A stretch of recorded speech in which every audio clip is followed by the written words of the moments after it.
ঝালমুড়ি বিক্রেতা মামাদের ঝালমুড়ির একটা স্পেশাল মজা আছে, আর সেই মজার কারণ হলো ঝালমুড়ির মশলা। আপনি যদি বাসায় সামান্য কিছু উপকরণ দিয়েই বানিয়ে ফেলতে পারেন সেই ঝালমুড়ি মামাদের স্পেশাল মশলাটি, তাহলে কেমন হয় বন্ধুরা? আজকে বাসায় আমি তৈরি করব ঝালমুড়ি মামাদের স্পেশাল সেই ঝালমুড়ি মশলা। আমার বাচ্চা ঝালমুড়ির মশলার কারণে এই ঝালমুড়িটা খুবই পছন্দ করে, আর আব্বানি অনেক দিন হলো আমার কাছে খুবই বায়না করছিল। তাই আজকে আমি আমার ঘরে থাকা সামান্য কিছু উপকরণ দিয়ে খুব অল্প সময়ে ঝালমুড়ির মশলাটা রেডি করে নিচ্ছি। তো বন্ধুরা ভাবতেই পারেন যে এখানে আমি কি কি উপকরণ নিয়েছি। আমি একটা বাটিতে পেঁয়াজ বাটা নিয়ে নিয়েছি 1 কাপ পরিমাণ। এর পরের বাটিতে নিয়েছি 2 টেবিল চামচ পরিমাণ সরিষা গুঁড়া, আর এরপরে নিয়েছি গরম মশলা গুঁড়া। এটা আমি বাসায় এলাচ, দারচিনি এগুলোকে ব্লেন্ড করে নিয়েছি। আর একটা বাটিতে আমি 2 টেবিল চামচ হলুদের গুঁড়া, 2 টেবিল চামচ মরিচের গুঁড়া এবং 2 চামচ ধনিয়া গুঁড়া এবং 2 টেবিল চামচ জিরা গুঁড়া দিয়ে একটু পানি দিয়ে মিক্স করে নিয়েছি। চুলায় আমি একটি প্যানে এখানে প্রায় হাফ লিটারের মতো তেল দিয়ে দিয়েছি, আর তেল গরম হয়ে যাওয়ার পরে ব্লেন্ড করে রাখা পেঁয়াজ দিয়ে দিয়েছি। পেঁয়াজটা একটু ভেজে নিয়ে এখানে আমি 2 টেবিল চামচ পরিমাণ আদা বাটা এবং রসুন বাটা দিয়ে দিয়েছি। এখন আমি এটাকে খুব ভালো করে কষিয়ে নিব যেন পেঁয়াজের পানিটা কমে যায়। এরপরে আমি সেই হলুদ, মরিচ, ধনিয়া এবং জিরার মিশ্রণটা এই পেঁয়াজের মধ্যে দিয়ে দেব। আর এখন আমি মশলাগুলোকে খুব ভালোভাবে কষিয়ে নেব। এই পর্যায়ে আমি দিয়ে দিলাম গরম মশলা।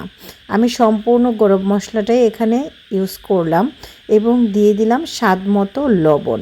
এই মশলাটায় লবণ আপনি একেবারে দিবেন না, একটু ধাপে ধাপে দিবেন, কারণ এখানে কিন্তু প্রথমে আপনার লবণ কম লাগলেও পরে বেশি লাগতে পারে।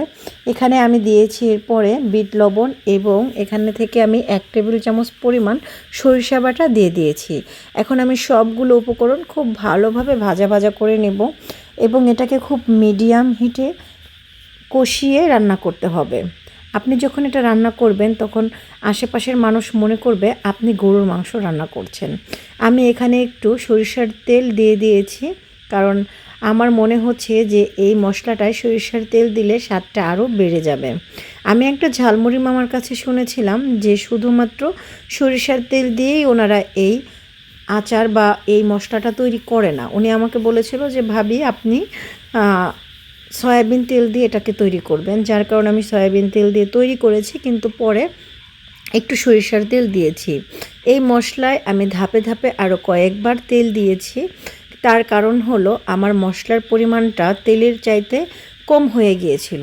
আমি এখানে হাফ লিটার তেল না দিয়ে আমার শুরুতেই 1 লিটার তেল দেয়া প্রয়োজন ছিল, কারণ আমি যে মশলাগুলো এখানে দিয়েছি মশলাগুলোর পরিমাণ বেশি হয়ে গেছে আমার কাছে মনে হচ্ছিল। আর ঝালমুড়ি মামার মশলাগুলো কিন্তু দেখবেন তেলে একদম ডুবে থাকে এবং ওদের বয়ামে অনেক তেল দেখা যায়। তো আমাদের এত তেলের দরকার নাই, আমাদের কাছে তো ভালো লাগে মশলাটা, আর তাই আমি মশলাটাকে রেডি করে নিচ্ছি। আর আমার মশলাটা কিন্তু প্রায় রেডি হয়ে এসেছে, তেলগুলো উপরে ভেসে উঠেছে।